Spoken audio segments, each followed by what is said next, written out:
Assalamualaikum warahmatullahi wabarakatuh. Salam sejahtera. Semoga beri taufik dan hidayah untuk kita semua. Pada bab video ini saya sedikit menjelaskan tentang insan kamil, kamil mukamil. Insan kamil, kamil mukamil. Dan bermula, mana yang dikatakan insan?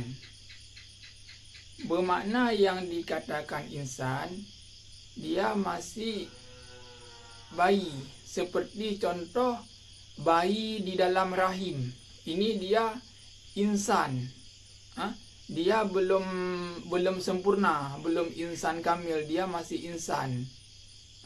Belum ada kalam, belum ada perkataan, belum ada penglihatan, belum ada pendengaran, belum ada kekuatan, belum ada kehendak. Dia masih ada hidup. Yang ada dia hayat, hidup. Dia insan. Dia belum ada 6 sifat, belum ada kudrah, belum ada kekuatan, belum ada kehendak, belum ada pendengaran, belum ada penglihatan, belum ada perkataan. Ini insan. Seperti contoh bayi di dalam di dalam rahim, insan. Yang dikatakan insan kamil ini telah lahir. Insan kamil sempurna. Dia sudah ada kekuatan, sudah ada kehendak,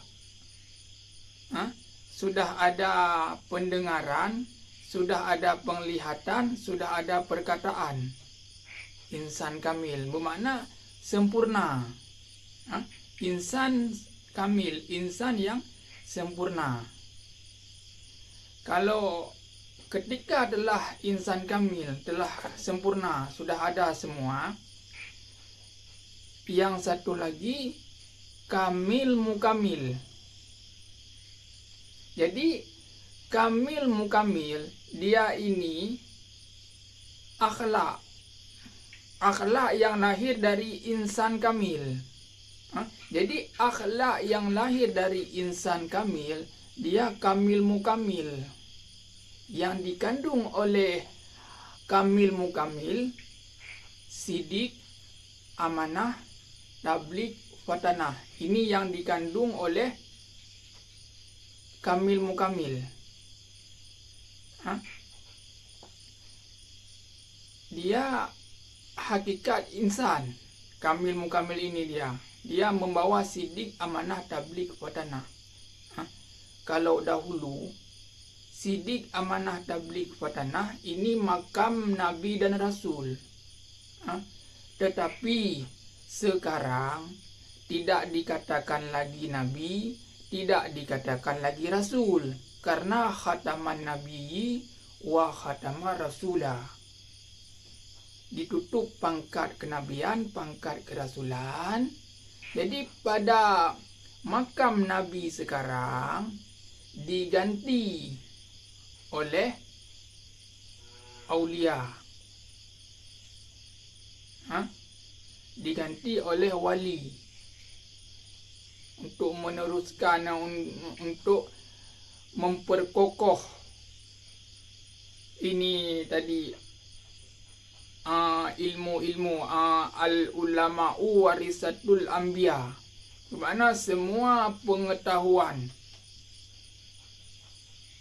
Al ulama'u warisatul anbiya, semua pengetahuan diwariskan kepada anbiya. Anbiya ini dia bukan insan. Anbiya ini dia hakikat insan yang terkandung di dalam insan, yaitu akhlak sendiri, akhlak. Suri contoh tauladan. Dia kamil mukamil, menjadi panutan. Dikatakan kamil mukamil. Kalau yang tadi insan kamil dia sempurna, insan sempurna. Sudah ada perkataan, sudah ada penglihatan, sudah ada pendengaran, sudah ada kekuatan, sudah ada kehendak, sudah ada hidup. Katakan insan kamil sempurna, insan sempurna. Kalau bayi yang di dalam rahim, ini dia insan, belum sempurna, masih insan. Dia masih hidup, dia hidup dengan sifat, dengan nyawa. Hidup dia dengan nyawa. Belum ada, masih yang baru ada masih hayat, hidup. Belum ada, belum dapat melihat, belum dapat mendengar, belum dapat berkata-kata. Masih ada, yang baru ada masih hidup. Hidup dia. Dan bayi yang di dalam rahim ataupun bayi yang di dalam kandung, dia hidup dia bukan dengan nafas, tapi hidup dia dengan nyawa, dengan sifat. Dengan sifat. Makanya bayi ini dia fitrah, suci.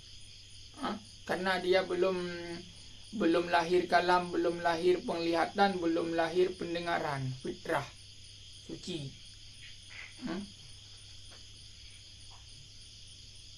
Dan yang hakikatnya kamil mukamil, dia sebenarnya kembali kepada fitrah, kembali kepada bayi. Karena bayi ini fitrah. Fitrah. Ketika kembali kepada bayi, bermakna pikiran masuk ke dalam hati, ke dalam dada, ke dalam nurani. Karena hati ini, jantung hati ini dia bayi. Bayi fitrah. Karena bayi ini dia lembut, kelembutan. Bayi ini dia kekosongan, pasrah. Dia hidup dengan rasa. Bayi ini belum ada pikiran logika. Dia hidup dengan rasa, makanya suci dia dari dosa, karena dia hidup dengan rasa, dengan cahaya, dengan nur. Kalau kita hidup dengan logika, bercampur hayalan, bercampur ilusi, bercampur angan-angan, bercampur nafsu, bercampur amarah, bercampur dengki, hasud, semua bercampur. Ini di logika, di pikiran. Makanya berdosa. Selalu kita berdosa.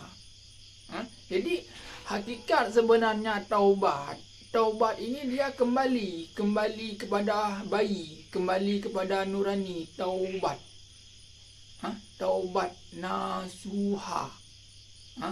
Nasuha. Suara ha, suara dada, nurani. Itu taubat nasuha. Kembali kepada nurani. Nurani makam bayi, fitrah. Hidup dengan rasa, bukan hidup dengan logika. Untuk kehidupan dunia memang harus berlogika. Untuk kehidupan di dalam kehidupan rasa, kehidupan berubudiah, tidak cukup dengan logika. Karena berubudiah ini dia dengan rasa. Makanya dikatakan selama berzikir jangan berpikir. Karena dia jangan berpikir, karena dia terlalu banyak berpikir, kita akan terus terhijab. Karena sebenarnya pikiran inilah yang selalu menghijab. Yang selalu menghijab. Penghijapan yang membuat kita terhijab sebenarnya pikiran. Pikiran kita gunakan Tetapi kita jangan memikir sebatas pikiran ini jembatan, jalan. Yang jangan kita duduk di pikiran, berpikir-pikir. Banyak berpikir kita menjadi pusing. Makanya ada saatnya mempergunakan pikiran, ada saatnya tinggalkan pikiran. Maka hiduplah dengan rasa. Karena rasa itu adalah kesejahteraan, yaitu adinul al-Islam. Dia mutmainah, tenang. Karena rasa ini mutmainah, tenang, tanpa gelisah.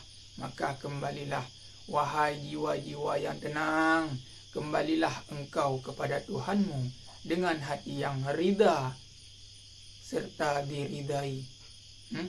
Sudah ada panggilan kembali kepada nurani. Nurani nama hati.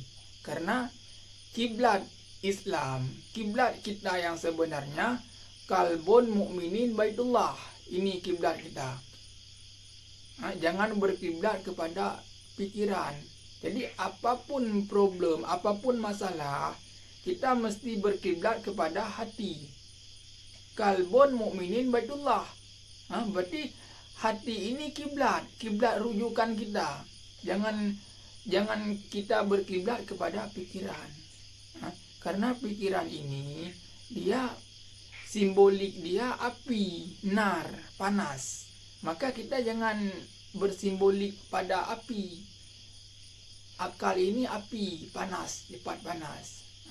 Maka kita kembali kepada air. Air ini hati, sejuk, nurani.